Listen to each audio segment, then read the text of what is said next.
Avec Minispot, j'apprends tellement de choses. Avec Minispot, j'apprends tellement de choses. J'espère que mon Seigneur sera satisfait de moi.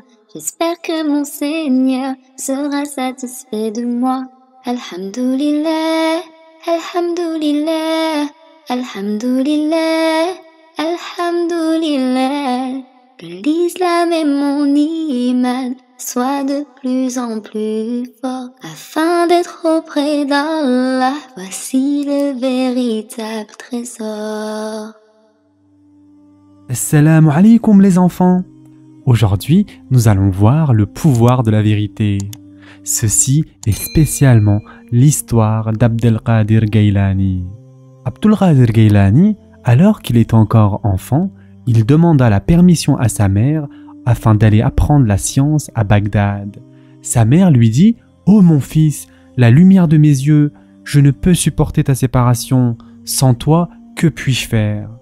Abdelkader Gailani ne cessait d'implorer sa mère.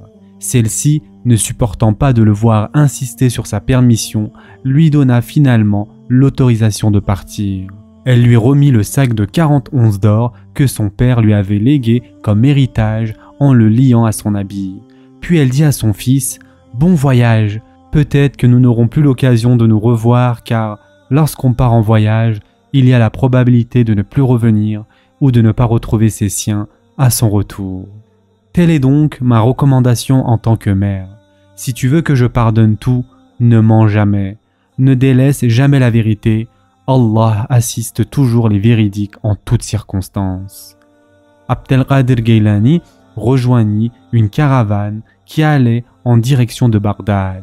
Ils parcoururent le chemin pendant une certaine durée. D'un coup, un cri d'appel se fit entendre dans la caravane. Elle était attaquée par un groupe de bandits. Ceux-ci commencèrent à s'emparer des biens. Les bandits saisirent tout ce qu'ils virent comme bien sur les gens. Et c'était le tour d'Abdelkader Gailani. L'un parmi les bandits vint à lui et lui demanda « Pauvre enfant, dis-nous donc ce que tu possèdes. » Il dit « Je n'ai que 40 onces d'or sur moi. » Le bandit, pensant qu'Abdelkader Gailani plaisantait avec lui, mais lorsqu'il réalisa qu'il était vraiment sérieux, il informa le chef du groupe. Cet enfant affirme avoir 40 onces d'or sur lui. Fouillez-le donc, voir s'il dit vrai.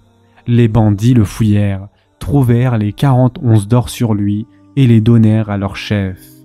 Celui-ci demanda avec étonnement « Eh bien, enfant, pourquoi as-tu affirmé que tu possèdes de l'or » Abdelkader Gailani répondit donc « Lorsque j'ai quitté ma mère, je lui ai promis de ne jamais mentir.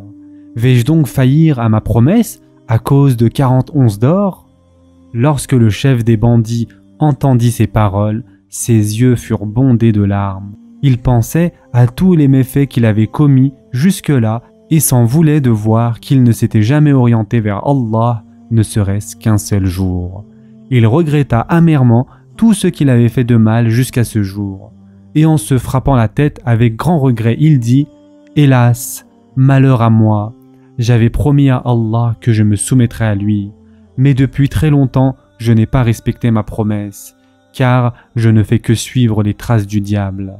Je n'ai commis que du mal. Dans le monde futur, lorsque je serai présenté à mon Seigneur, quel sera mon sort ?» Ensuite, il se tourna vers ses amis et avoua « Eh les amis, regardez-moi et écoutez-moi.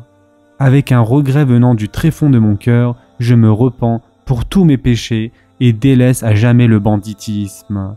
Désormais, je ne commettrai rien qui irait à l'encontre de l'ordre de mon Créateur. » Tous les autres bandits, qui étaient assujettis au chef, d'une seule voix avouèrent eux aussi « Nous ne nous séparerons jamais de notre chef. Il était notre chef dans le mal, il en sera de même dans le bien. » Par la suite, tout ce qui avait été pris fut rendu au propriétaire.